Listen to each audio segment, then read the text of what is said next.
What's up, zoners? Your draft is done. Your lineup is set. You can only roster bait so much. You do not want to go cross-eyed. So today we're going to be teaching you how to maybe make that roster a little bit better by trading. I'm going to teach you how to win every trade, even if everybody in the league thinks that you lost that trade. If that sounds interesting to you, hold on for 7 seconds.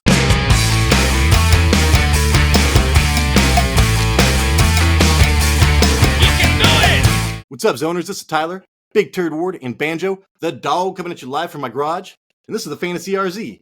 Today's episode, we're going to be talking about trading. I'm going to be telling you how to win every single trade, how to get people to trade with you in the first place, and how to get them to come back time after time after time. First thing I'm going to talk about is 2 for 1. That is the foundation of any trade that I've ever done. I'm always going 2 of my players for 1 of your players. I am sacrificing my depth just to upgrade my starting lineup. That is the secret to winning any fantasy football league. It is all about your starting lineup. You can have all the depth in the world, but if you don't utilize that depth, you're not taking advantage at the end of the league. And for the most part, I do not accept 2 for 1 trades either. A lot of the times, that second person on their team that they're trying to trade me is not as good as a person that I would have to cut. And that would benefit them because then they could pick up the person that I just had to cut. I have always thought that the manager that gets the best player in the trade actually wins the trade.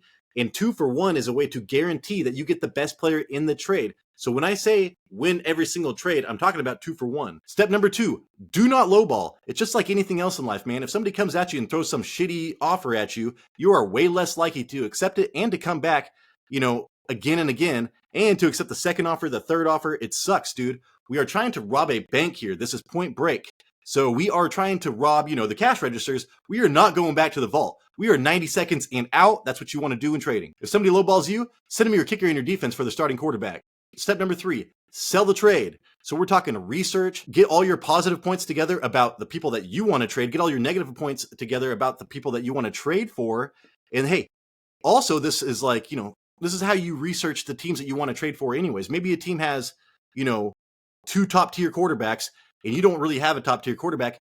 Put that together for one of theirs because they have a surplus of positions. Do not put a quarterback, your quarterback and a running back together for a wide receiver on some of their team, and they already have 2 quarterbacks. That is a type of lowball. That is going to show them that you do not know what you're talking about. You really didn't even look at the trade to begin with, and you're just shoving shit out there to see what comes back. And this step is going to take time. This is where you're texting the person, maybe talking to the person in real life, you being kind, you were selling your player, you were trying to tell them the scenarios of how your player is going to help their team, and vice versa. You have to tell them why you want their player and how it's going to help your team. You just kind of have to dumb it down a little bit. Don't say, hey, this is going to set my team over the top. Step 1 and 2, 2 for 1, and don't lowball are the foundation to get you in the door. And now this is you massaging the deal with knowledge. Hopefully this person does not know as much as you do, and you're just using what you can to screw that dude over. But we are not screwing them over so hard that they are not going to come back. Again, this is the Point Break thing. We're only robbing the cash registers. We're leaving the vaults alone.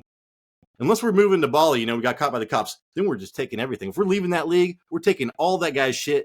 We're leaving. Step number 4, know who you're going to pick up off of waivers before you ever make this trade. You are doing a 2 for 1, right? So you're going to have an empty roster spot that you need to fill. Make sure that there's a player on your waivers worthy of that spot before you even step foot with this 2 for 1 trade, because you do want to maintain your depth. Unless it is the very end of the year, then hey, dude, you're probably going to be picking up 2 defenses, maybe even 3 defenses, just because of matchups during fantasy football playoffs. Step number 5, always when trading, you sell high. If you've got somebody that is just taking on water, dude, it was Jonathan Taylor last year. People that traded Jonathan Taylor when he was doing terrible, I had Dameon Pierce, I was getting Jonathan Taylor offers for him.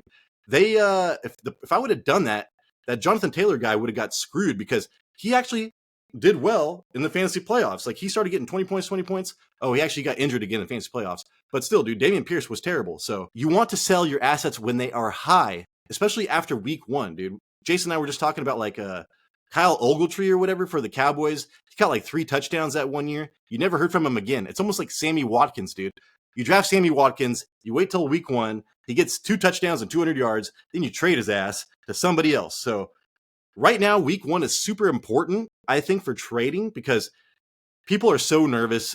There's really not a lot of preseason games. You could really throw out week 1 as far as statistics go. It is a fantasy outlier. But if you have players that happen to go off, use that to your advantage and trade, dude. So right now, Timing and sell high is like the step number 5. All right, zoners, that is my secrets to the trade. If you follow these steps, you can win every single trade, and you can have people coming back to you to trade again. So again, 2 for 1 every single time. You're trading 2 people for their 1, and you're making yourself better that way, even though people will look at that and say, dude, that guy gave up too much. Step 2, do not lowball. So we keep them interested and we keep them coming back for more. Number 3, sell it. Research their team, research the deal, and massage the trade. Step 4, know who you're going to fill your empty roster spot with before you ever do the trade. Step 5, sell high. Never sell low. And hey, dude, you're going to have some high players, hopefully, after week 1 that you can take advantage of. Thank you so much for watching. Hopefully I earned a thumbs up. Hopefully I earned a subscription. If you are not already subscribed, we need it so much. Dude, if we can get to 1,000, we might be able to make like pennies a month. That'd be amazing. Anyways, this is Tyler Big Turd Ward, and I appreciate you.